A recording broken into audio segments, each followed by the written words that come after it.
Hello everyone, hopefully you can hear and see okay.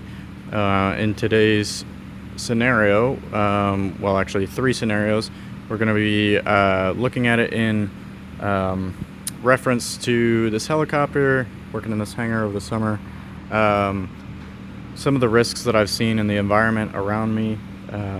We have a scenario 1 right here. Lowering the helicopter is the hazard. So you can see here we have the the lifting mechanism that we would hook up to the Kubota right here. We also have the hydraulic jacks that you'd put those back under here on the back side of the landing gear and then pump it up. The risk with that is you could accidentally put your foot under the gear. So when you're lowering those ratchet straps right there, or the jack over there, and over here you can see there is a locking mechanism that you would flip up, but it's the same as like a normal jack, where you would pump this and you can release the pressure here or tighten it to increase the pressure. When you release that, the helicopter is going to come down, right? And depending on whether or not those ratchets are still engaged or not, it could potentially fall on your foot. If you're, say you have a pilot that's up here in the cockpit doing something, and you don't let it known that you're going to lower this thing down, you could seriously injure someone. So to mitigate that, you need to alert your surroundings. Say, what we'll typically say is, okay, we're coming down.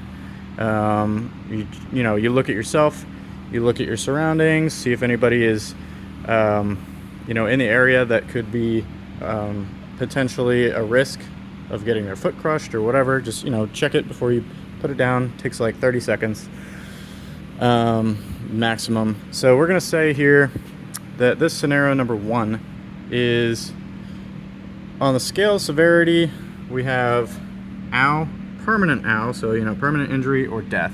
We're gonna say that it's a number 2. So it's a number 2 on the severity scale, and because you could break your foot, you could do some serious damage, some things that might not be able to get fixed, but likely it's between a 1 and a 2. And if you look down here on the scale of risk, nothing will happen. I should be careful, 50-50, I hurt myself doing this, and 4 is just a bad idea. So it's probably going to be a 2 and between a 1 and a 2 here. So we're just going to go ahead and say that scenario 1, we're going to say that's going to be right about here. Now we're going to look at scenario 2. We have the hazard, an uneven stand. So this stand here, to get up onto the helicopter, it's pretty sturdy right now, as you can see, but there are some floor mats that we're using under the landing gear, and that's about a ½ inch difference. Now, it doesn't seem like that much, but if one of those is not on that mat, or one of them is and the rest of them is not touching, it could potentially be an issue of falling. So we're going to say that the analyzed risk is falling off the stand. Now the level of mitigation for this could be basically just checking your stand, seeing if it's rattling around. Just look down at it, check your surroundings, maybe reposition it if you need to.